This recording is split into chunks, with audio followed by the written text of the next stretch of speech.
7 బూరలు పట్టుకుని ఉన్న ఆ 7 దూతలు ఊదుటకు సిద్ధపడిరి. మొదటి దూత బూర ఊదినప్పుడు రక్తముతో మిళితమైన వడగండ్లను అగ్నియు పుట్టి భూమిపైన పడవేయబడిను. అందువలన భూమిలో 3వ భాగము కాలిపోయిను, చెట్లలో 3వ భాగము కాలిపోయిను, పచ్చగడ్డి అంతయు కాలిపోయిను. ఏం జరిగిందంట? 7 దూతలు కనిపించారు. 7 దూతల యొక్క చేతుల్లో 7 బూరలు ఉన్నాయి. అందులో మొదటి దూత బూర ఊదగానే పచ్చగడ్డి అంతా కాలిపోయింది, పచ్చని చెట్లన్నీ కాలిపోయాయి. భూమి మీద పచ్చదనం అంతా కూడా 3వ భాగం నాశనం అయిపోయింది. పచ్చగడ్డి అంతా, పచ్చని చెట్లంతా 3వ భాగం అంతా నాశనం అయిపోయింది. అంచెలంచెలుగా ఈ భూమిని పాడు చేయడానికి, అంచెలంచెలుగా ఈ భూమిని నాశనం చేసేటటువంటి విధానాన్ని 7 ఏండ్ల శ్రమల కాలంలో మొదటి బూర ఊదినప్పుడు జరుగుతున్నటువంటి సంగతులను మనం చూస్తున్నాం. మొదటి బూర, అసలు బూర దేనికి సూచనగా ఉంది? బూర దేనికి సూచనగా ఉందంటే హెచ్చరికకు సూచనగా ఉంది. యుద్ధ సమాచారం వినబడినప్పుడు ఏం జరుగుతుంది? పూర్వదినాలలో ముందుగా బూరను ఊది యుద్ధాన్ని ప్రారంభిస్తారు. బూర ఊదారు అని అంటే అదొక హెచ్చరిక. మొదటి దూత బూర ఊదినప్పుడు ఒక హెచ్చరికను జారీ చేశాడు. ఏంటి తెలుసా? భూమి మీద 3వ వంతు పచ్చదనం అంతా నాశనం అయిపోయింది. 7 ఏండ్ల శ్రమల కాలంలో జరగబోతున్నటువంటి సంగతులు మనం చూస్తూ ఉన్నాం. 7 ఏండ్ల శ్రమల కాలం ముగిసిన తర్వాత 1000 ఏండ్ల యేసుక్రీస్తు పరిపాలన భూమి మీద ప్రారంభమవుతుంది.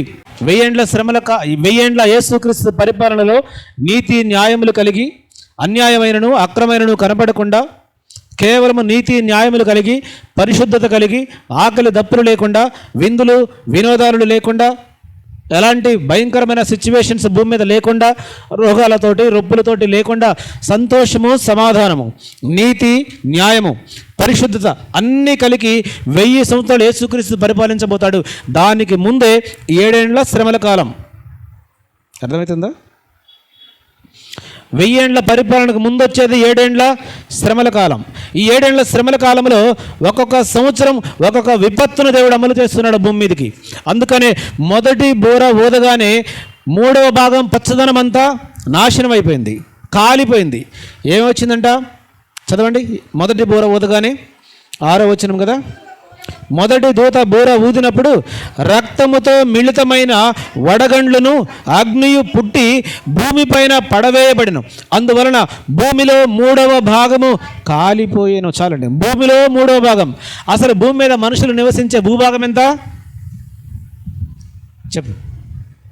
భూమిని 4 భాగాలుగా చేస్తే ఒక భాగం మాత్రమే మనిషికి నివాస యోగ్యమైన స్థలం భూమి మీద. మిగిలిన 3 భాగాలు ఏంటి?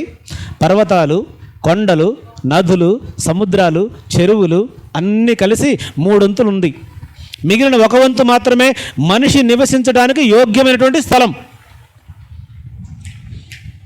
ప్రపంచంలో విస్తారమైనటువంటి అడవులు, ఋతుపవనాలు వీచడానికి కారణమైనటువంటి అడవులు ఏంటవి? అమెజాన్ అడవులు. అమెజాన్ అడవులు ప్రపంచవ్యాప్తంగా విస్తరించి ఉన్నాయి. అన్ని దేశాలకి వ్యాప్తి చెంది ఉన్నటువంటి అడవులే అమెజాన్ అడవులు. అమెజాన్ అడవులు దేనికి ఏం సహాయపడతాయి మనకి అంటే ఋతుపవనాలు కలగడానికి. ఋతుపవనాలు వర్షాకాలంలో వర్షాలు పడడానికి, ఎండాకాలంలో ఎండలు కాయడానికి, చలికాలంలో చలికాయ ఋతుపవనాలని ప్రపంచానికి భూమి మీదకి తీసుకొచ్చేటటువంటి అడవులే అమెజాన్ అడవులు. అమెరికా తర్వాత ఆస్ట్రేలియా తర్వాత కొన్ని దేశాలను కలుపుకుంటూ ఉన్నాయి. కొన్ని దేశాలు కాదు కానీ ఖండాలనే కలుపుకుంటూ ఉన్నాయి అమెజాన్ అడవులు. ఇప్పుడు మొదటి దూత బూర ఊదినప్పుడు ఏం జరిగింది తెలుసా? భూమి మీద ఉన్న పచ్చదనం అంతా కాలిపోద్ది, బూడిదైపోద్ది. పచ్చదనం కాలిపోతే ఏంటి పరిస్థితి? పచ్చదనం కాలిపోతే ఏంటి పరిస్థితి? ఆక్సిజన్ ఉండదు, ఆక్సిజన్ 0కి వచ్చేస్తుంది. ఒకరోజు ఆక్సిజన్ పెట్టుకొని మనిషి హాస్పిటల్లో ఒకరోజు బతకాలంటే ఎంత ఖర్చు అయిద్దమ్మా లత గారు? హాస్పిటల్ని బట్టి, ఒక్కొక్క హాస్పిటల్ని బట్టి. అదే అందరికీ అందుబాటులో ఉన్న నిమ్స్లో అయితే కనీసం ఒక 15-20 వేలు ఛార్జ్ చేస్తారు ఒకరోజు ఆక్సిజన్ అందించి వెంటిలేటర్ మీద మనిషి బ్రతకడానికి. ఇక కార్పొరేట్ హాస్పిటల్ సంగతి మనకి తెలిసిందే, 50,000 అందని కాడికి దండుకుంటారు. భూమి మీద పచ్చదనం అంతా కాలిపోతే, పచ్చదనం అనేదే లేకుండా 3 వంతులు పచ్చదనం నాశనం అయిపోతే ఇక మిగిలింది మనిషికి ఎంత? 1 వంతు. ఇప్పుడు ఉన్నటువంటి 100% ఆక్సిజనే మనుషులకు అందలేని పరిస్థితి ఉంటే, భూమి మీద విపరీతమైన ఎండ, వేడులు, వడగాల్పుల చేత రకరకాలుగా మనుషులు ఇబ్బంది పడుతూ ఉంటుంటే, ఇప్పుడు ఉన్నటువంటి ఉష్ణోగ్రత ఎంత? మార్చి నెల అయిపోనే లేదు, ఇప్పుడున్న ఉష్ణోగ్రత దాదాపుగా 32, 33. రామగుండంలో 33% ఆల్రెడీ నమోదైపోయింది. మరి ఆక్సిజనే లేకుండా పోతే మొట్టమొదటిగా జరిగే పరిణామాలు ఏంటంటే, వాతావరణంలో ముందుగా ఓజోన్ పొర పూర్తిగా దెబ్బతింటుంది. ఓజోన్ పొర పూర్తిగా చాలా వరకు దెబ్బతిన్నది. ఇప్పుడు పచ్చదనం నాశనం అయిపోతే ఆక్సిజన్ అనేది ఉండదు, కార్బన్ డైఆక్సైడ్ మనం పీల్చుకున్న గాలి కలుషితం అయిపోద్ది. మొదటిగా ఆక్సిజన్ అందకుండా చెట్లు లేకుండా అయిపోతాయి, కూర మొక్కలు లేకుండా అయిపోతాయి. కళ్ళ జబ్బు ఉన్న వాళ్ళకి ఏం చేస్తారు డాక్టర్లు? ఆకుకూరలు బాగా తినండి అని చెప్తారు. ఉంటాయి ఆకుకూరలు తిందామంటే? ఉండవు. సంవత్సరం అంతా ఇబ్బంది పడాలి. గాలి పీల్చుకోవడానికి మనిషి కష్టపడవలసిన పరిస్థితి, గాలి అందనటువంటి పరిస్థితి, ఆక్సిజన్ గాలి పీల్చుకోవడానికి కొనుక్కోవలసిన పరిస్థితి. ఒకవేళ ఇలాంటి ఫ్యాన్లు, ఒకవేళ కూలర్స్ కొనుక్కున్నాం అనుకోండి, ఆ కూలర్స్ ద్వారా కూడా వచ్చే గాలి ఏంటి? కార్బన్ డైఆక్సైడ్తో కూడిన గాలి. కారణం ఏంటంటే చెట్లు నాశనం అయిపోయాయి. మనం పీల్చి వదిలిన గాలిని చెట్లు తీసుకొని కార్బన్ డైఆక్సైడ్ ఏం చేస్తాయి? మనకవి ఆక్సిజన్ ఇస్తాయి. మరి చెట్లే లేనప్పుడు ఈ పని ఎవరు చేస్తారు? ఎవరూ చేయరు. కాబట్టి అది గాల్లో తిరుగుతూ ఉంటుంది. తిరిగి ఏం చేస్తుందంటే మనుషులందరికీ రకరకాల జబ్బులు రావడానికి కారణమైంది. ముందుగా లంగ్స్ పాడైపోతాయి. ఆక్సిజన్ లేకపోతే లంగ్స్ పాడైపోతాయి. రక్తంలో ఆక్సిజన్ పర్సంటేజ్ తగ్గిపోతుంది. రకరకాల పరిస్థితులు గుండా మనిషి ఊపిరి పీల్చుకోవడానికే కష్టమైనటువంటి పరిస్థితి. 7 ఏళ్ల శ్రమల కాలంలో మొదటి బూర ఊదినప్పుడు జరిగేటటువంటి పరిణామాలు. పచ్చదనం లేకపోతే ఒకసారి ఊహించండి, జంతువులు బ్రతకగలవా? మనుషులు బ్రతకగలరా? భూమి మీద ప్రాణికోటి అనేది, సకల చరాచర జీవరాశి అనేది ఏదైనా ఊపిరి పీల్చుకొని బ్రతకడానికి అవకాశం ఉందంటారా? లేదు. ఒకవేళ గట్టి పిండం అయ్యి ఒకవేళ బతికి బట్ట కట్టింది అనుకుందాం, 365 రోజులు గతించిపోయాయి. అమ్మయ్య సంవత్సరం బ్రతికానని అనుకునే లోపే రెండవ దూత బూర ఊదిద్ది. ఇప్పుడు రెండవ దూత బూర ఊదగానే ఏం జరుగుతుందంట? రెండవ దూత బూర ఊదినప్పుడు అగ్ని చేత మండుచున్న పెద్ద కొండ లాంటిది ఒకటి సముద్రములో పడవేయబడి, అందువలన సముద్రములోని మూడవ భాగము రక్తమాయను, సముద్రములోని ప్రాణము గల జంతువులలో 3వ భాగము చచ్చెను, ఓడవలో 3వ భాగము నాశనమైంది. ఆక్సిజన్ లేకుండా భారంతో బ్రతికి బట్టగట్టిన తర్వాత ఇక పర్వాలేదులే అయిపోయింది సంవత్సరం అంతా అనుకునే లోపు 2వ సంవత్సరానికి వచ్చేసరికి రెండవ దూత బూర ఊదింది. ఏం జరిగిందంట? పెద్ద కొండలాంటి ఒక అగ్నిపర్వతం వచ్చి సముద్రంలో పడిపోయింది. సముద్రంలో ఇప్పుడు భూమి మీద సముద్రంలో ఎన్ని వంతులు ఉన్నాయని చెప్పాం? 3 వంతులు ఉంది. 3 వంతులు నీరు, 1 వంతు భూమి, ఆరిన నేల, 1 వంతు భూమి మీద. అయితే 3వ భాగం సముద్రం అంతా నాశనం అయిపోయింది. ఇప్పుడు సముద్రంలో ఉన్నటువంటి సకల సంపద, చేపలు, జంతువులు అన్నీ కూడా చచ్చిపోయాయి. సముద్రం మీద వ్యాపారం జరుగుతుంది. కొన్ని లక్షల కోట్ల రూపాయల వ్యాపారం జరుగుతుంది. చేపలు తినడానికి రకరకాల మనకి మంచి ఆహారం, చేపలు పౌష్టికాహారం, అవన్నీ చనిపోయాయి. సరే చేపలు చచ్చాయి, ఏదో రకంగా బ్రతుకుదాంలు అనుకుంటేసరికి మనకి ఆహార ధాన్యాలు సప్లై చేయడానికి ఓడలను సిద్ధం చేశారు. ఆ ఓడలు కూడా 3వ వంతు ఓడలు నాశనం అయిపోయాయి. అంటే దేవుని యొక్క ఉగ్రత, 7 ఏళ్ల శ్రమల కాలంలో ఎలా మనం మనుషులు జీవించాలో, ఎలా దేవుని యొక్క భయభక్తులు కలిగి ఉండాలో, ఎంత వాక్యాన్ని ప్రకటించినా క్రీస్తుని గురించి అనేకులు పెడచెవిని బట్టి బాప్తిసం పొందకుండా ఇంకా అదే లోకంలో జీవిస్తూ ఉంటుంటే, అదిగో ఆ 7 ఏళ్ల శ్రమ కాలంలో వీళ్ళు ఈ శ్రమలు ఖచ్చితంగా అనుభవించవలసిందే భూమి మీద ఉన్నటువంటి వాళ్ళు. మరి మిగిలిన వాళ్ళ పరిస్థితి ఏంటి? తెస్సలోనికి రాసిన మొదటి పత్రిక. క్రీస్తు ద్వారా బాప్తిసం పొంది రక్షించబడి సంఘంలో చేర్చబడిన వారు బూర ఊదినప్పుడు ఏం జరుగుతుందో చూద్దాం. తెస్సలోనికి రాసిన మొదటి పత్రిక 4వ అధ్యాయము 13 ఒక్క నిమిషం చెప్తా. 16 మాట చెప్పండి, చదవండి. ఆర్భాటముతోనూ ప్రధాన దూత శబ్దముతోనూ దేవుని బోరతోనూ పరలోకము నుండి ప్రభువు దిగివచ్చును. క్రీస్తునందుండి మృతులైన వారు మొదట లేదురు. ఆ మీదట సజీవులమై నిలిచిండు మనము వారితో కూడా ఏకముగా ప్రభువును ఎదుర్కొనుటకు ఆకాశ మండలమునకు మేఘముల మీద కొనిపోబడదము. ఏంటంటే బోర ఊదగానే ఏం జరిగిద్ది? మొదటి బోర ఊదగానే క్రీస్తును అంగీకరించి క్రీస్తు నామములో బాప్తిసం పొంది రక్షించబడిన వారు ఏమవుతారంట? ఏమవుతారు? చదువు నాన్న 17వ వచనం చదువు అమ్మ, చదువు నాన్న 17వ వచనం చదువు తల్లి. ఆ మీదట సజీవులమై నిలుచుండు మనము వారితో కూడా ఏకముగా ప్రభువును ఎదుర్కొనుటకు ఆకాశ మండలమునకు మేఘముల మీద కొనిపోబడదుము. ఆర్భాటముతోనూ ప్రధాన దూత శబ్దముతోనూ దేవుని బోరతోనూ పరలోకము నుండి ప్రభువు దిగి వచ్చును. క్రీస్తునందుండి మృతులైన వారు, ఇప్పుడు బాప్తిసం తీసుకొని చనిపోయిన వాళ్ళు మొదట లేస్తారు. ఎప్పుడు? బోర ఊదగానే. బాప్తిసం తీసుకొని బతికున్న వాళ్ళ పరిస్థితి ఏంటి? చెప్పు, కంటిన్యూషన్ చదువు నాన్న, అక్కడ ఉంది, కంటిన్యూషన్ చదువు. ఆ మీదట సజీవులమై నిలిచిండు మనము వారితో కూడా, ఎవరితో కూడా సమాధులు తెరవబడి వాళ్ళతో కూడా సజీవులమై నిలిచిండు మనము అంటే ఎవరు? సంఘములో చేర్చబడిన వారు, క్రీస్తును అంగీకరించిన వారు, క్రీస్తు నామములో బాప్తిసం పొంది రక్షించబడిన వారు ఏమవుతారంట? కొనిపోబడుతాము. ఎవరి కోసము, ఎక్కడి కొరకు అంటే ఆకాశ మండలముల మీదకి దేవుని యొద్దకు క్రీస్తు యొక్క కొనిపోబడతాం. ఇప్పుడు ఈ 7 ఏళ్ల శ్రమ అనుభవించేది ఎవరు? ఇప్పుడు ఎవరి నొసళ్ళ మీద అయితే ముద్రించబడిందో, ఎవరైతే క్రీస్తును అంగీకరించకుండా బాప్తిసం పొందకుండా ఇంకా కాలక్షేపం చేస్తూ ఉన్నారో అదిగో వారు 7 ఏళ్ల శ్రమను అనుభవించాలి. ఎందుకంటే మీరు అందుకే వాక్యం ఏ రోజు ఆ రోజు మర్చిపోవద్దు.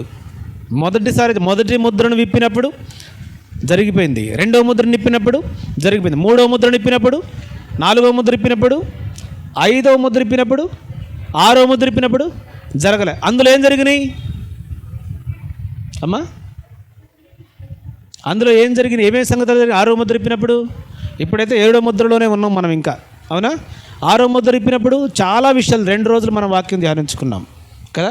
అందులో క్రైస్తవుల గురించి రాయబడింది, అంటే క్రీస్తును అంగీకరించినటువంటి వారి గురించి రాయబడింది. వాళ్ళు ఎలా ఉన్నారంట? పరలోకంలో గొప్ప సైన్యము వలె ఉన్నారు. తెల్లని వస్త్రాలు ధరించి దేవుని యొక్క సింహాసనము చుట్టూ దేవుడు పరిశుద్ధుడు పరిశుద్ధుడు అని గాన ప్రతిగానములతో పొగడబడతారు. ఎవరు వాళ్ళు అంటే ఇదిగో వీళ్ళు ఎత్తబడినటువంటి వారు, మహాశ్రమల గుండా వెళ్ళినటువంటి వారు వీళ్ళు అనమాట. అందుకే బాప్తిసం మస్ట్ అని చెప్పేది. అందుకే బాప్తిసం ఖచ్చితంగా తీసుకోవాలి అని చెప్పి మీకోసం ఇంత ప్రాధేయపడేది. ఎందుకంటే 7 ఏళ్ల శ్రమలు తప్పించబడాలి. బాప్తిసం తీసుకొని మరణించిన వాళ్ళేమో లేపబడుతున్నారు. ఎప్పుడు? యేసుక్రీస్తు బూరతో వస్తూ ఉన్నప్పుడు. ఎక్కడికి వచ్చాడు ఆయన? భూమి మీదకా? ఎక్కడికి వచ్చాడు? ఆకాశ మండలం అని ఉంది. ఆకాశ మండలం అని ఉందా లేదా అక్కడ? ఆకాశ మండలం అంటే ఏంటి? ఆకాశ మండలం బైబిల్ ప్రకారము ఈ భూమి ఎక్కడుంది? బైబిల్ ప్రకారం భూమి ఎక్కడుంది? మధ్యాకాశంలో ఉంది. ఈ భూమే మధ్యాకాశం. ఎందుకంటే భూమి శూన్యంలో వేలాడదీయబడుతుంది. భూమి శూన్యంలో ఉంది కాబట్టి మనకు కనిపిస్తున్నటువంటి ఆకాశము ఒక ఆకాశము, భూమి మధ్యాకాశము, భూమి క్రింద ఉన్నటువంటి భాగమే మొదటి ఆకాశం. ఇది మధ్యాకాశంలో ఉంది. ఇప్పుడు ఆయన అంటున్నాడు ఆకాశ మండలముల మీదకి మేఘముల మీద కొనిపోబడతాము. మేఘముల మీద మనం కొనిపోబడతాం. ఎక్కడికంటే ఎక్కడైతే యేసు క్రీస్తు తన యొక్క రాజ్య స్థాపన చేయడానికి వస్తున్నాడో, 1000 ఏళ్ళు పరిపాలించడానికి, అక్కడికి మనం కొనిపోబడతాం. ఇదంతా ఎప్పుడు జరుగుతుందంటే 7వ ముద్రను విప్పినప్పుడు జరుగుతుంది. 7వ ముద్రను విప్పగానే బూరలు ఊదుతూ ఉన్నాయి. మొదటి బూర ఊదినప్పుడే క్రైస్తవులు అనబడిన వారు ప్రత్యేకించబడ్డారు. చదవండి ఆ మాటను ఒకసారి. 17వ అధ్యాయము 17వ వచనం చదవండి. ఆ మీదట సజీవులమై నిలిచిండు మనము వారితో కూడా ఏకముగా ప్రభువును ఎదుర్కొనుటకు ఆకాశ మండలమునకు మేఘముల మీద కొనిపోబడదము కాగా మనము సదాకాలము ప్రభువుతో కూడా ఉందము. అబ్బా, ఎంత గొప్ప మాట చూసారా! సదాకాలం అంటే, సదాకాలం అంటే ఎంతకాలం? Life long. సదాకాలము నీతోనే జీవించేదను యేసయ్యా. సదాకాలము కూడా దేవునితో, దేవుని యొక్క పరిపాలనలో క్రీస్తుతో యుగయుగములు సంతోషంగా ఉంటాం. ఎవరయ్యా అంటే బాప్తిసం పొంది రక్షించబడే సంఘములో చేర్చబడినటువంటి వారు. ఇప్పుడు మొదటి బూర ఊదినప్పుడు ఏం జరిగింది? భూమి మీద 3వ వంతు పచ్చదనం అంతా నాశనం అయిపోయింది. 2వ బూర ఊదినప్పుడు ఏం జరిగింది? సముద్రంలో పెద్ద అగ్నిగోళం పడిపోయింది. దానివల్ల సముద్రం అంతా కలుషితం అయిపోయింది. సముద్ర రవాణా వ్యవస్థ అంతా నాశనం అయిపోయింది. పెద్ద పెద్ద ఓడలు అనబడి 3వ వంతు ఓడలన్నీ నాశనం అయిపోయాయి. కరువులు కాటకాలు సంభవించడానికి ఇది ఒక సూచన. తర్వాత ఏం జరిగింది? ప్రాణము గల జంతువులలో 3వ భాగము చచ్చెను, ఓడలలో 3వ భాగము నాశనమాయను. 3వ దూత బూర ఊదినప్పుడు దివిటి వలె మండుచున్న ఒక పెద్ద నక్షత్రము ఆకాశము నుండి రాలి నదుల 3వ భాగం మీదను నీటి బొగ్గల మీదను పడెను. ఆ నక్షత్రమును మాచిపత్రి అని పేరు. అందువలన నీళ్లలో 3వ భాగము మాచిపత్రి ఆయను. నీళ్లు చేదైపోయినందున వాటి వలన మనుషులలో అనేకులు చచ్చిరి. ఇప్పుడు ఏం ఖరాబ్ అయిపోయింది? మంచిగా స్వచ్ఛమైనటువంటి నీటిని నాశనం చేసింది. ఇప్పుడు ముందేమో సముద్రపు నీటిని నాశనం చేశాడు. తర్వాత 3వ బూర ఊదగానే మంచి నీటి బుగ్గలు, మంచి నీటి నదులు. మనకి ఏ నది ద్వారా వస్తున్నాయి నీళ్లు?